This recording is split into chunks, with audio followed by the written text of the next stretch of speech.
Muslim Filipinos. Please welcome by Vicky C. May Tita talaga, Bangkola. Kumusta po kayo? Mabuti po. Thank you so much, Bernadette. Si By Vicky, prinsesa kayo.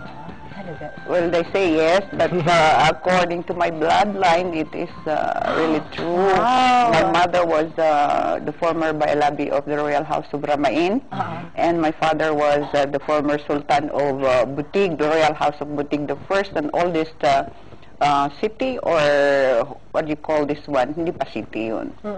Place, municipality of Lanao del Sur. Wow. And my grandfather was also a sultan. My grandfather maternal side was also a Dream ko sultan. maging prinsesa. Okay. Well, ngayon naman, ma'am, gaano kalalim po ba ang impluwensya ng Middle East at Islam sa kultura at buhay ng mga Pinoy? Whether dito po sa South, bahagi ng Pilipinas, at maging mga Pinoy na nasanay na po sa buhay Saka sa sabi, Middle East. unang settlers ang mga Muslim dito sa Philippines. Parang, tama ba? Parang, Exactly. Well, first of all, it is not surprising to Muslim Filipinos in the South kasi simula pa before the coming of the Spaniards, Right. before Magellan, we were already influenced by Islam and the Middle Eastern people. Okay. Like we copied the Lapu-Lapu Muslim? Lapu-Lapu and Raja Sulaiman of Luzon, Princess of Duha. You don't know that you have an Arab blood in you. That is why it is just a repeat of history na bumabalik tayo dun sa sa link natin sa mga Arabs. And if we acknowledge this one, I mean, speaking generally, siguro mas lalong mapapalapit lahat ang mga Filipino sa Middle East. Kaya malapit ng Muslim sa kanila because we have already acknowledged long before yung influence nila sa atin.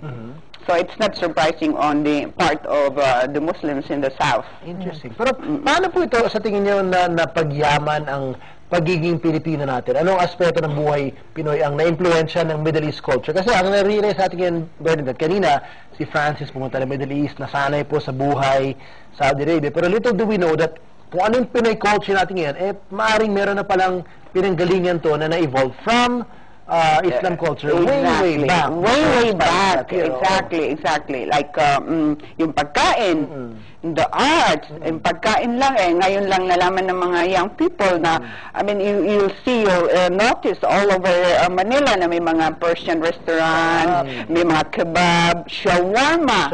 Nagustuhan agad ng mga Filipino palate. Pumasa sila. And then ngayon is, they're all over the place. And also in the provinces, meron mga shawarma dyan in our place in Marawi City. Ano naman ang pagkakahawig ng kulturang Pilipino sa kulturang Middle East? Marami. Kasi, I mean, you don't know that they also love music. Okay. There was a time, they call it Jahiliya, na before Islamic time pa in Saudi Arabia. They used to dance. Even the king dances with the sword and celebrate. And they have this powerful music.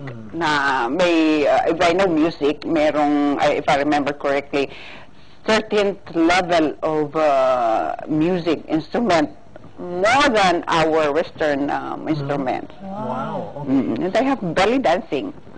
Yes, that too. At ano naman, PJ? Go ahead.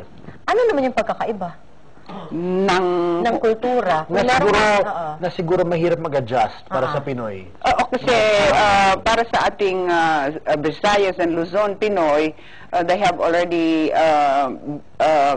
embraced Western and Spanish culture, American culture, kaya medyo nahihirapan silang bumalik ulit dun sa Arabic or Middle Eastern culture.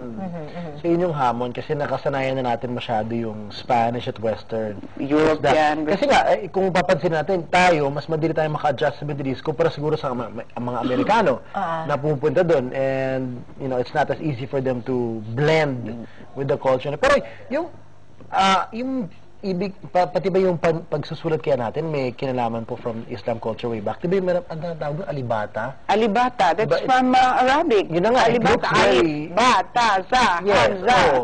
Alibata. Usin yung original Filipino culture talaga.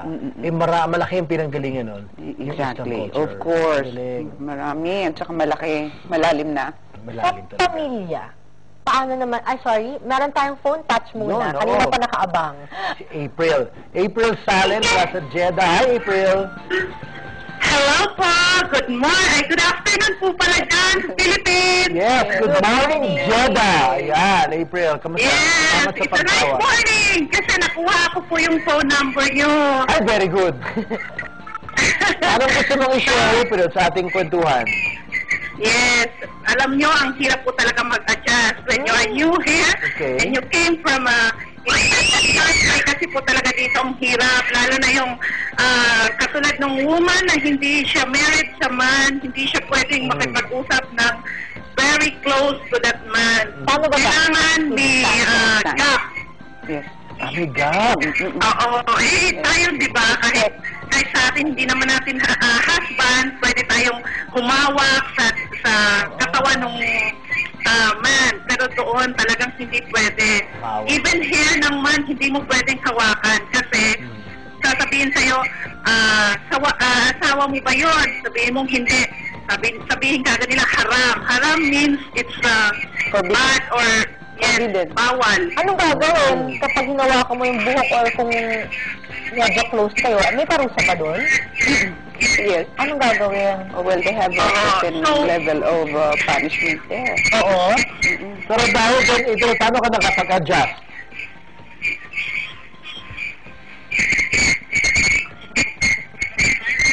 April? Alam niyo po, talagang mahirap mag-adjust, lalo ng pagkasama mo is Saudi. Kasi I've been working here as a dental supervisor of dental assistant in Aiden Sina. It's so hard kasi lalo naghahandle the same time. Naghahandle ako ng female dental dentist. Oo. It's very hard kasi andoon yung culture nila na once na sinabi nilang I want like this, you need to give them as soon as you can. Kasi pag hindi, nandoon yung pagiging parang what you call this, demanding. Talaga andun makikita mo yung sinabi, I heard before na sura-sura, quickly, give me like this, quickly. Para bang nagiging slave ka dito. Hindi sila sa spoon. Yun, natatawa si Francis dahil yun yung pinagkwento na sa ating kanina, yung sura, yung Oo, pinagkwento. pero pag ano mo naman yung culture, okay naman, at saka yung stores, yun ang pinakahirap dito. Ano ang Pilipino lang? Lalo na pag nagsala, pag sinabing sala, andun yung time na katulad sa atin. Sanay kasi tayo. Yung gusto mo, pag hanggang gusto mo nandyan sa store, magstay ka inside, walang problema. Dito, pag nagsasala, pag sinabing sala, it's prayer time. You need to go out from the store and wait for after they finish praying.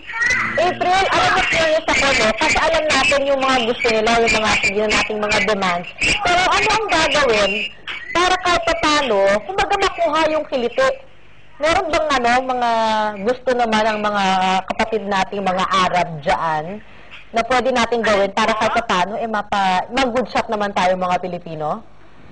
It cannot be applied in Pwede naman Saudi. po tayo mag-usap mga Pilipino. It has to be in. Pero, You have to be in hindi their tayo house. masyadong close. or Unlike sa atin dyan sa Philippines, intimate. pwede tayo maging close na nakaupo tayo the same chair. Hindi. But as long as you do not do it publicly. Yun.